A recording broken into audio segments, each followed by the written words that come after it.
Roy Akers, Midwest Sports Scene, Steve Schweitzer, the Last Go Press. The PJ1 compound is being tried for the first time ever at MIS. That's correct, Roy. The drivers seem to have a little bit of a mixed response to it. They've stayed away from it during practice and qualifying so far. I'm excited to see what happens during the race. I think it's going to be really exciting, especially on restarts. We have driver reactions.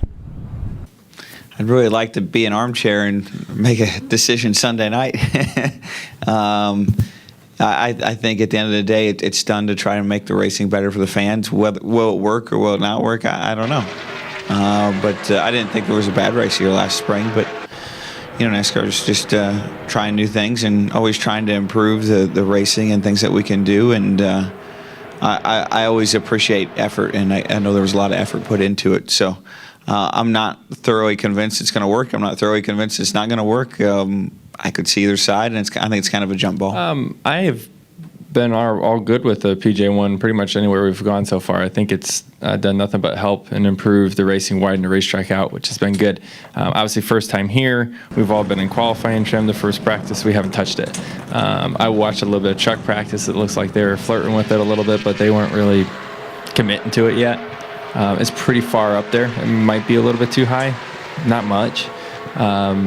But I think NASCAR's done a good job at trying to use the drivers, Goodyear teams, trying to collaborate to try to understand what is the best places to put it to improve the racing, even after the race. And coming back to you and say, well, what'd you think? Like, should we do this more or that more? And try to grow a notebook on how to improve it. Great. I think that's good. You know what I mean? There's nothing wrong with trying to make it better. I don't think the product is awful here to start with, but I do think, hey, if we widen the racetrack out, there's more room to build runs, and you'll see more, three-wide racing, to where when the guy gets out there on the outside, he's not hanging on and sliding all the way to the wall and loses 10 spots, right, on a restart. So, it's the PJ1 is something that we're all still learning about. We're learning about, how it works at each surface. It works different at Charlotte than it does at Michigan, or than it does at Bristol, and than it does at Kentucky, right? And the way it gets activated, the way it wears out, how much grip it actually puts back into the racetrack. Those are all things that we're trying to, as a team, we're trying to figure it out. As a sport, we're trying to figure it out. But I like that the avenue we're going down and playing with it. Yeah, I mean, I think it's a good thing to be messing with, and I think there's racetracks that really need it. Back when we were going really fast here, I think that this was probably a racetrack that really needed it bad.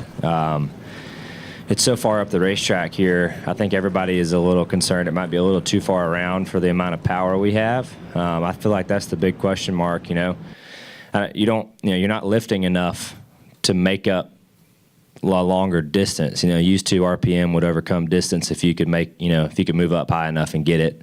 Good. Steve? Driver reaction is mixed. What do you say? I think it's great. I'm looking forward to it. I think it's going to make for a great race on Sunday. Well, for Steve Schweitzer, Roy Akers, we'll find out.